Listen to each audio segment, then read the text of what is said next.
ஜென்ம பாவங்கள் நீங்குவதற்கும் கஷ்டங்கள் தீர்வதற்கும் பணம் சேர்வதற்கும் இவ்வளவு எளிமையான ஒரு வழிபாடு இருக்கா அப்படின்னா அது நிறைய பேருக்கு நிச்சயம் தெரிந்திருக்க வாய்ப்பு இல்லை. பசு அப்படின்னோடனே நமக்கு முதல்ல ஞாபகம் வர்றது ஆரோக்கிய ரீதியாக பசும்பால் பச்சிளம் குழந்தைகளுக்கு கூட கொடுக்கலாம் அப்படிங்கிறது ஞாபகம் வரும்.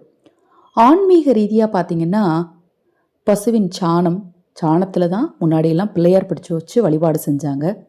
பசுவின் கோமியம் எப்பேற்பட்ட இடத்தையும் புனிதமாக்கக்கூடிய தன்மை கொண்ட ஒரு பொருள் இந்த கோமியம்.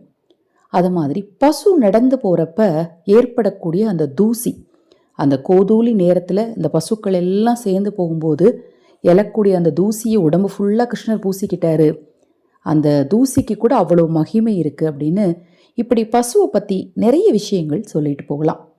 பசுவுடைய அம்சமே மகாலட்சுமி. அத்தனை தெய்வங்களும் ஒரே இடத்துல இருக்குது அப்படின்னா அது பசு தான் அப்படின்னு நாம் எல்லாரும் சொல்லி கேள்விப்பட்டிருப்போம். இந்த பசுவின் இந்த இடத்தை நீங்கள் தொட்டால் உங்கள் வாழ்க்கையில் இருக்கக்கூடிய தரித்திரம் அறவே நீங்கும். அது எந்த நாளில் அப்படிங்கிறதான் நாம் இந்த பதிவில் தெரிஞ்சுக்க இருக்கிறோம். இந்த சேனலை நீங்கள் சப்ஸ்கிரைப் பண்ணுறதுனால நம்மை நம்பி நாம் கொடுக்கக்கூடிய உணவுக்காக காத்திருக்கக்கூடிய ஒருவருக்கு உங்களால் உதவி செய்ய முடியும்.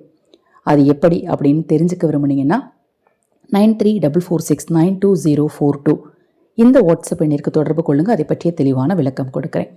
சரி, உங்களுடைய ஜென்ம நட்சத்திரம் ஒவ்வொரு மாதமுமே கண்டிப்பாக 30 நாளில் நீங்கள் பிறந்த நட்சத்திரம் கண்டிப்பாக ஒரு நாள் வரும். அந்த நாளில் பசுவின் பின்புறத்தில் தான் அன்னை மகாலட்சுமி வீற்றிருப்பதாக ஐதீகத்தில் சொல்லப்படுது. அந்த பின்புறத்தை தொட்டு வணங்கணும். எப்போவுமே நாம் அமாவாசை அன்னைக்கு தான் பசுவிற்கு அகத்திக்கீரை கொடுப்போம். ஆனால் உங்களுடைய பிறந்த நட்சத்திரம் வரக்கூடிய நாளில் பசுவிற்கு தீவனங்கள், கீரையோ வாழைப்பழமோ ஏதாவது தீவனங்கள் கொடுத்து பசுவின் பின்புறத்தை தொட்டு வணங்கினால் ஜென்ம பாவமும் நீங்கும், தரித்திரம் அறவே நீங்கும். ரொம்ப ரொம்ப எளிமையான விஷயம் இல்லையா? மாதத்தில் ஒரு முறை, அதிகபட்சம் 5 நிமிடம், அதிகபட்ச செலவுன்னு பார்த்தீங்கன்னா ஒரு 10 ரூபாய். இதனால் முன்னோர் சாபமும் கூட நீங்கும்.